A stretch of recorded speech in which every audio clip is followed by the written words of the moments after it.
Right, greetings everybody. Today I'm very fortunate to get Colonel Macgregor on the channel again for the third time, and I think a lot of my subscribers know he's just he's just the ticket for listening to what's really going on, and so I'm looking forward to this half an hour or so to picking his brain and see where all these things are going.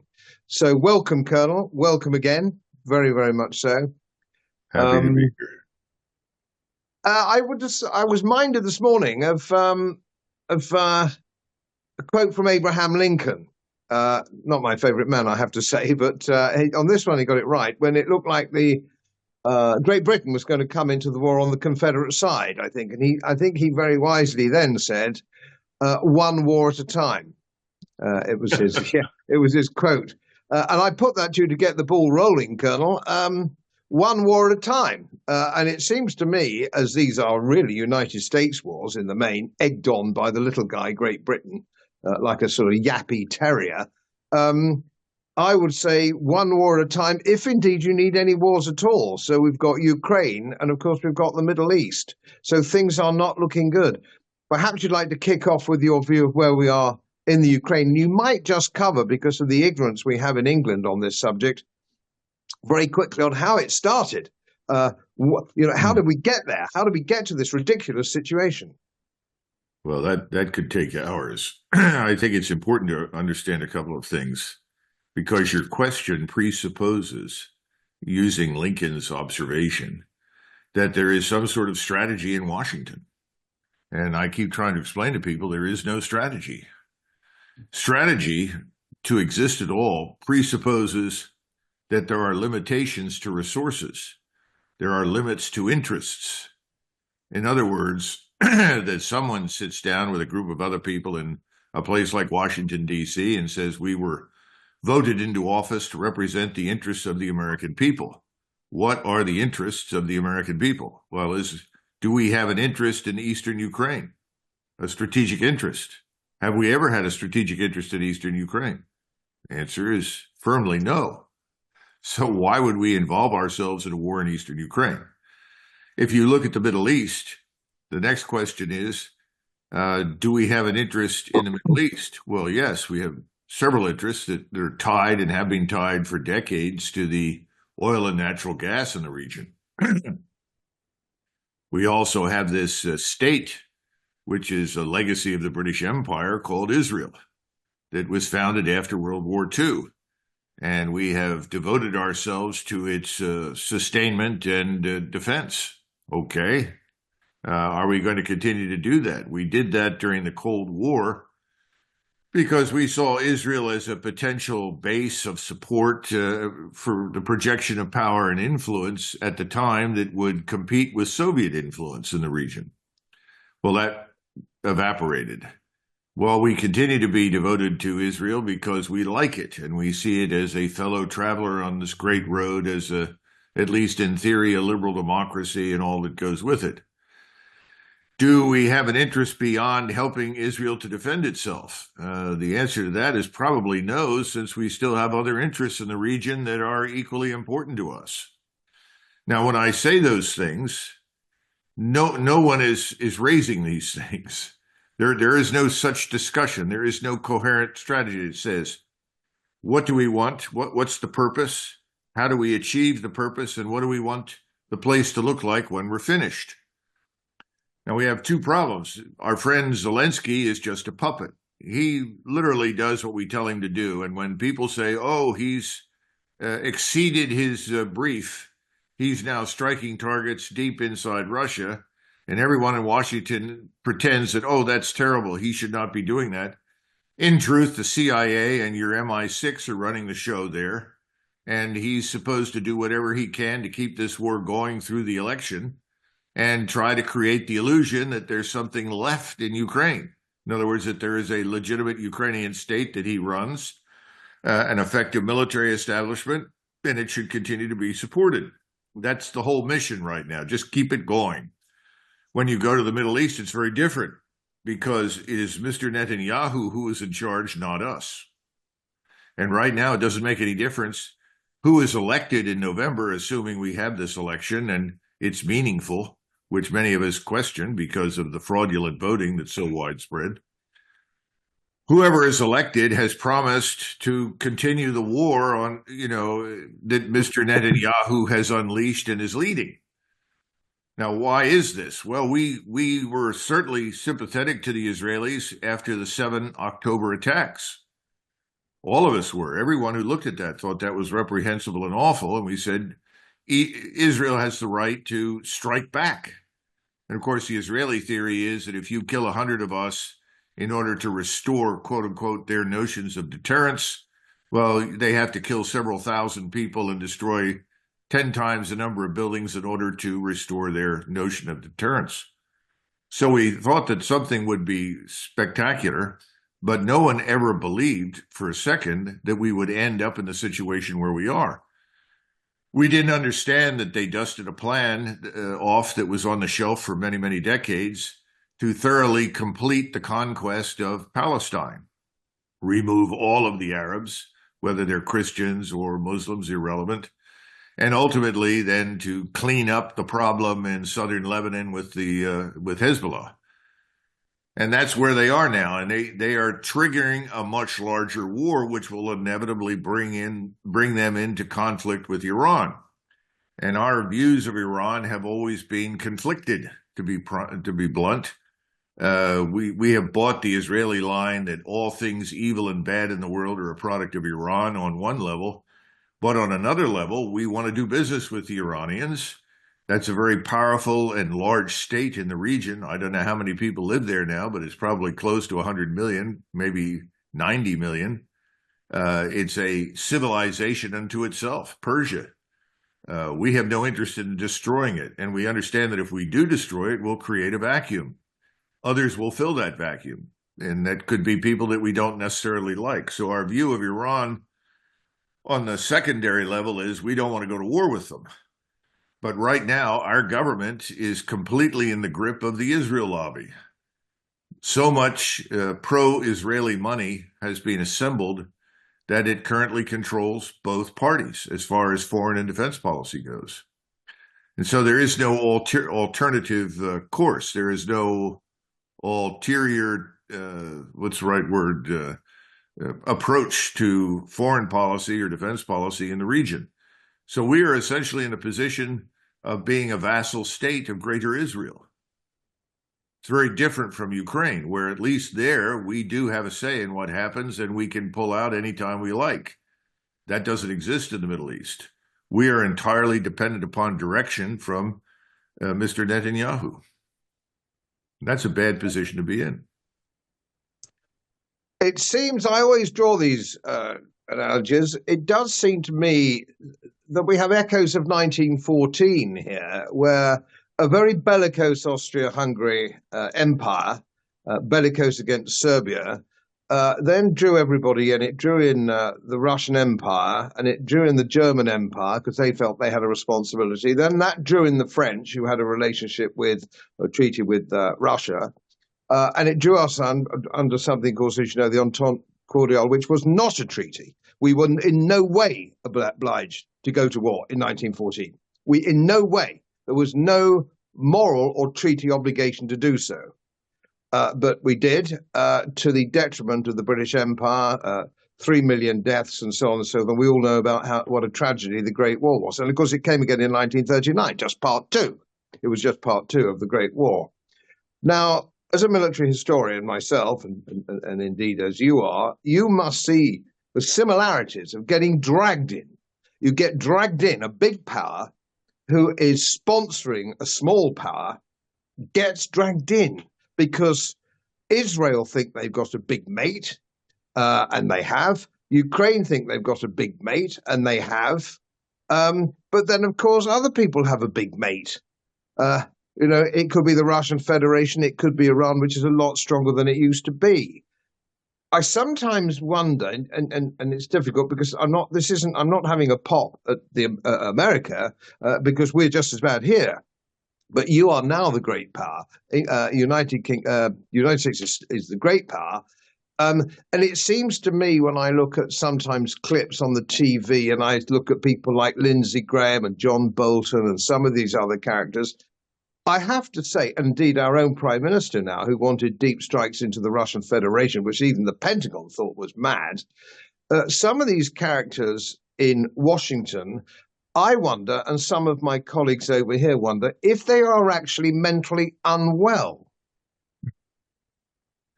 Well, I think you can make a good case for that. I think it's probably less complex than mental derangement. You simply have a group of people who have not come to terms with reality in the world where they live. For most people in Washington, it's still 1991.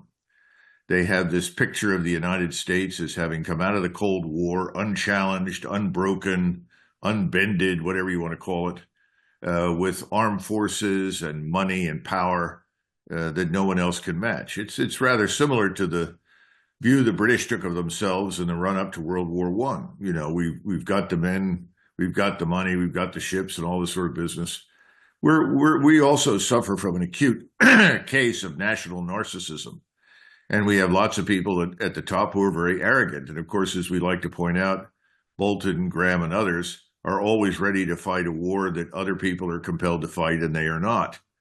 None of them are interested or were ever interested in being in harm's way. So it's others who end up paying the price. I think your analogy is right in some respects. It merits attention because Israel is quite capable of sparking a much larger regional and global conflict in ways that Ukraine has not been able to do. And it's not to say that the neocons in Washington haven't tried to do that with Ukraine, but I think the Europeans realize behind closed doors that they don't have the resources, they don't have the militaries, the manpower to do very much. And I think that most of them are now very afraid of being booted out of office and would like to find a way out of the Ukraine war morass. In the Middle East, it's a little different in the United States because, like the British during the height of empire, most Americans on most days pay almost no attention to what happens beyond the borders of their country. As far as they are concerned, war is something that happens on someone else's soil. They don't expect it to visit them here in the United States.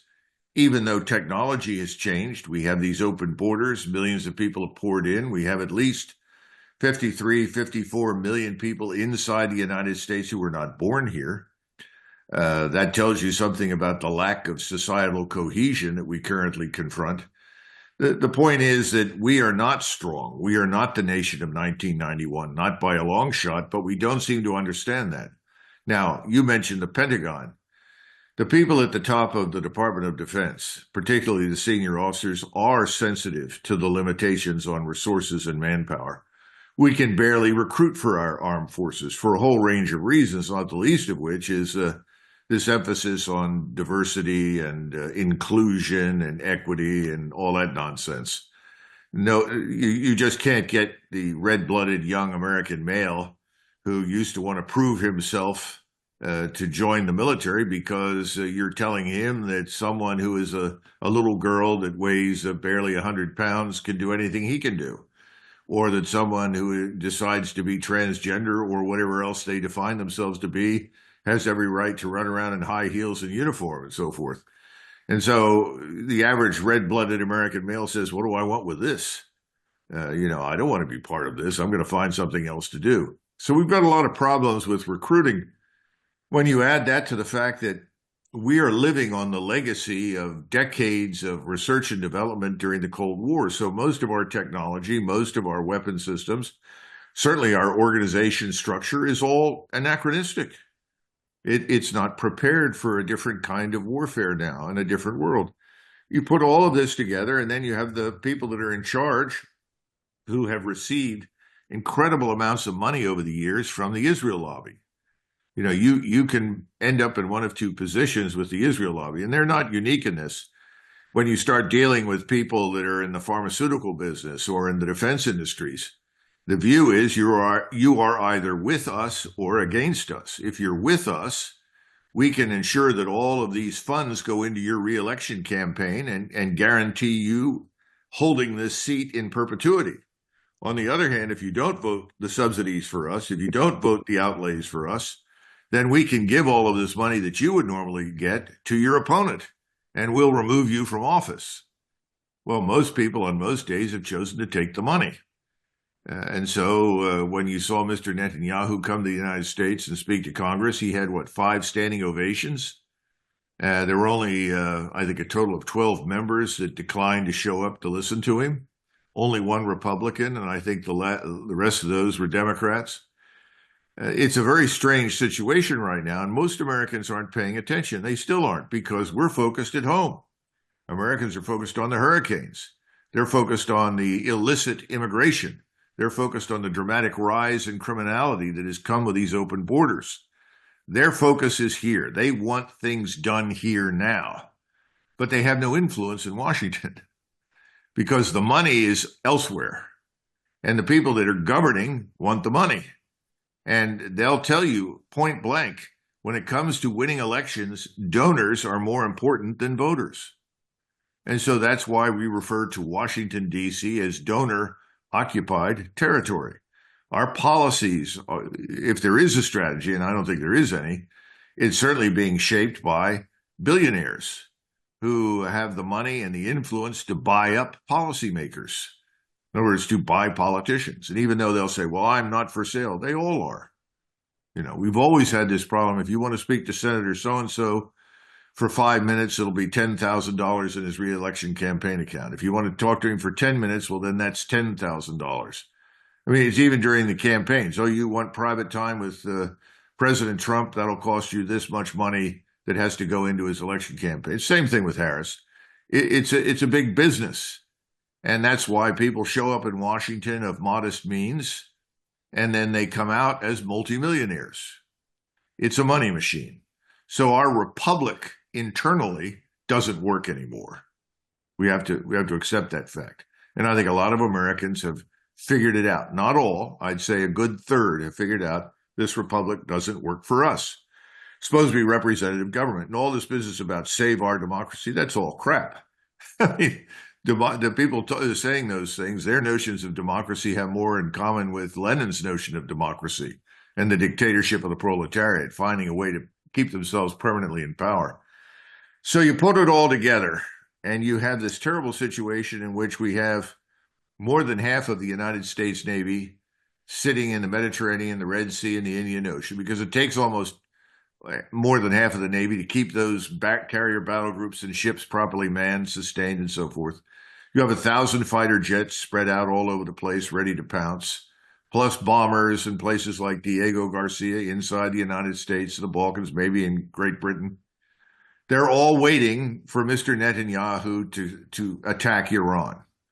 When that occurs, the expectation is Iran will strike back. And of course, at that point, the argument will be, well, Iran has no right to attack Israel, and therefore it must be destroyed. It's sort of like Ukraine. It was an unprovoked attack by Mr. Putin. No, it wasn't. They were goaded into that for years. People in Washington were cheering when he finally went in because they thought this is our big opportunity to destroy Russia and strip it of its resources and put in a new government and so forth and so on. You see the same thing happening now with Iran. Well, if we can do enough damage, the government falls apart, we can take it over. We'll install our puppets. It's bad business. So the analogy with World War I is correct. And in addition, I would go a step further and say, now you have Russia and China. And China is now firmly in the camp with Russia because China's view is, if I don't help Russia, Russia could fall. If Russia falls, I'm next. I mean, this is the mentality. So the Russians are firmly supporting the Iranians, not just because the Iranians were faithful allies during the Ukraine war, but their view is this is the bid by the United States and its European allies for permanent military, political, and economic hegemony. And that's why you have BRICS. BRICS is the new alternative to the U.S., or I would say Washington, New York City, London dominated global financial system. People want to get out from under it. They want to dump the dollar. They want to do business in other currency. They want something that's backed by gold, silver, and potentially other commodities. And so there are 84 countries that want to join BRICS. Well, that's most of the world's existing nation states. When you add that to the BRICS that are already there, where does that leave the rest of us? 25 or 30 countries. I think we're afraid at this point. There are people in Washington who are very afraid that if they do not win, quote unquote, in Ukraine, and that's not going to happen, they're not going to win there. And then they go forward to lose in the Middle East in a confrontation that begins with Iran, but then becomes an Iranian-Russian affair and threatens to bring in the Turks as well. And then China standing behind them, that we could lose this confrontation, in which case this last bid for hegemony falls completely. So it's a very dangerous situation. And I don't worry about Russia or anyone else using nuclear weapons. I worry about us as we are making our ignominious withdrawal and in denial of reality turn to a nuclear weapon as some means of salvaging our position. I hope that doesn't happen. I also fear that that sort of thing could ultimately happen to Israel, because as I look at Israel now, as I've described this growing constellation of opposing nations, I think Israel is in the position that George Armstrong Custer was in June of 1876 when he rode out to find the Indians on the Little Bighorn, and he found them. Only instead of finding a few Indians that he thought he had to pin down and defeat, he found 10,000 waiting for him, and he was annihilated. And I think that's what Israel is on that kind of road right now, where the opponents of them and of us are multiplying with each passing day, and the solidarity of this constellation against them is growing firmer with each passing day. So I'm worried that Israel will cease to exist. It'll be under such tremendous military pressure that it cannot survive, which was the warning I gave when this whole thing started, really not on 7 October, but before Christmas, when it became clear that this was going to be the opportunity that Netanyahu and his friends saw to settle all accounts with all opponents. Very dangerous position to take, and I think they're in a lot of trouble. I think one of the problems that we've got too, is the lack of what you and I would probably argue is a free press. I mean, we saw the suppression of a free press in 1812, the Anglo-American War. We saw it again in 1860-61, where editors were incarcerated, habeas corpus was lifted. There seems to be no, and incidentally, this is just the same here. This is just the same as in Britain.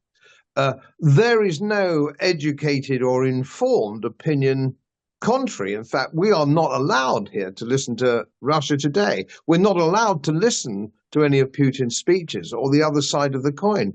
Very, very odd situation as a free-born Englishman not to be able to tune in to another major nation's radio in case it might corrupt me. This is all so new for us. I'm 75. This is just really new in the last sort of 20 years, where any form of pushback against all this is simply verboten. You simply can't do it. You're closed down. It might be interesting. I don't know whether you've heard this or not, but this morning, Sky TV News is closing down because nobody's watching it. Nobody watches BBC. Yeah, BBC News, nobody's watching it on their news programs, because although the British aren't getting an alternative view, they're certainly not buying the state view. So generally speaking, apart from channels like myself and colleagues over here and yours with the judge and so on and so on, this is the only avenue to actually find out what's going on and to take a broad view of what the situation is and what the dangers are. In the 1960s, when I was a lad with hair and stuff like that,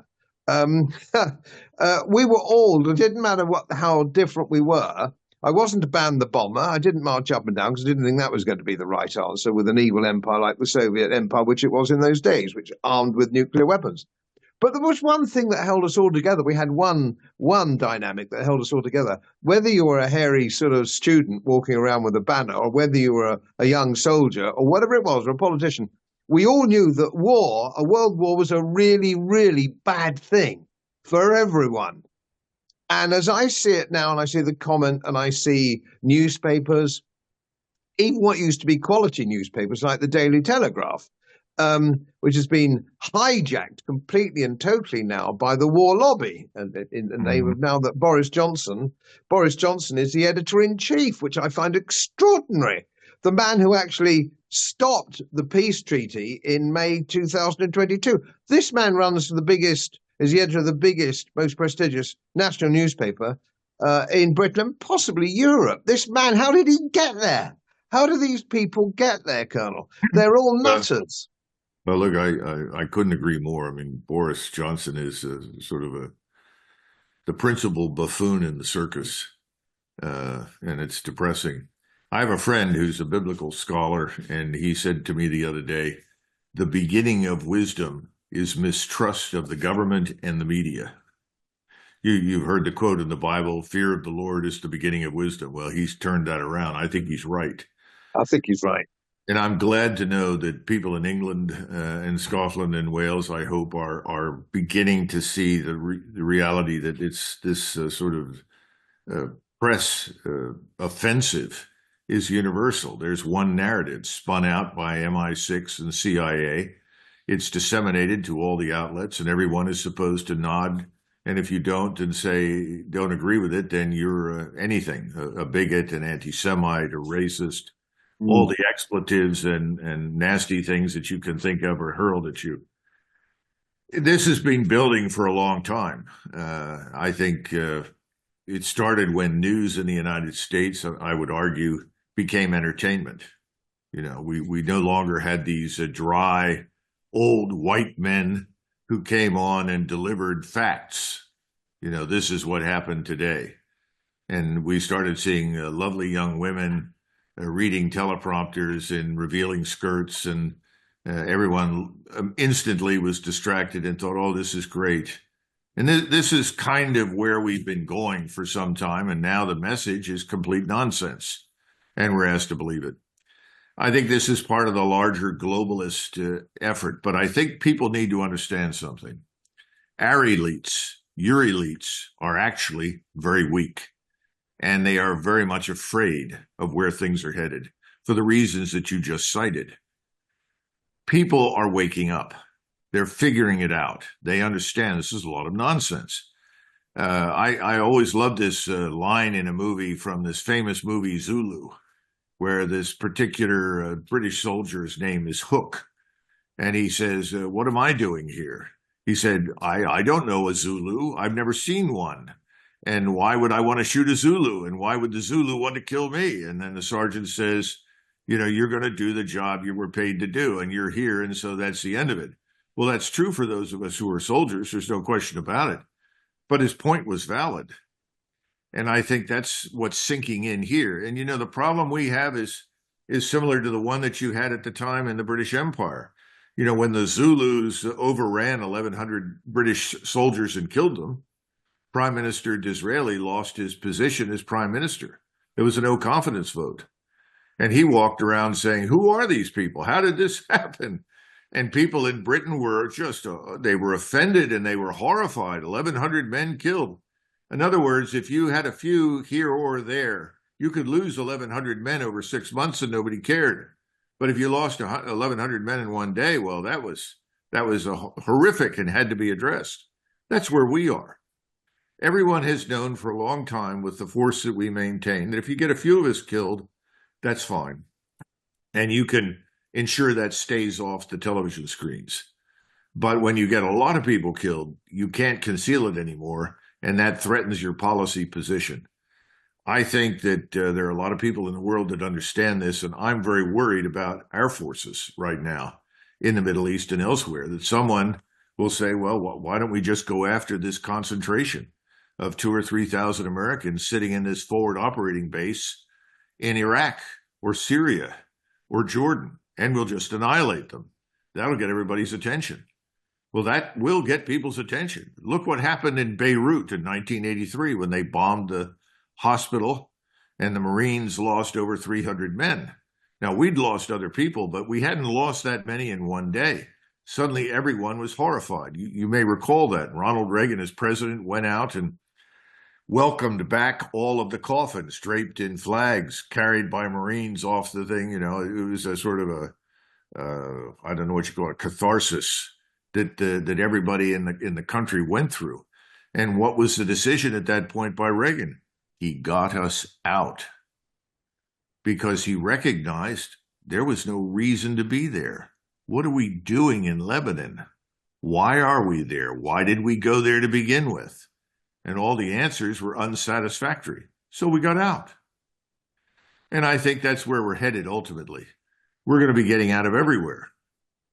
It's just a matter of time. The American forces in Syria are desperately exposed, aren't they, in Iraq? And again, as you rightly say, they couldn't be supplied. There is no way out. If they can't win, they must. They're in a pocket. They must die, and there's no way out for them. And of course, have we not just recently? Putin getting closer, I would argue, to Syria at the moment. He was out there quite recently, been speaking to Assad quite recently. So I think that's tightening that. If you the other side of the hill, of course, it's the other side of the hill, as you would understand and I understand as soldiers. It would be that what would they do? What is the worst thing they can do? Right. Well, we have benefited, you and we, and people don't understand this, from the enormous restraint exercised by President Putin. President Putin is nothing if not cautious and deliberate. And contrary to all of the aspersions cast on him, on his character, he's someone who clearly, unambiguously opposes the outbreak of a major war. He's done everything in his power to prevent that. The reasons you have thousands of Russians on the ground in Iran, hastily assembling an air and missile defense structure, putting together command and control and helping with weapon systems is not because the Russians want a war, it's to prevent one. By establishing a position in Iran for the Iranians as well as for themselves that hopefully we, being sober-minded people, which is what I think Putin assumes, I think he's wrong, but that's what he assumes, we'll see this and say, aha, we don't really want a war.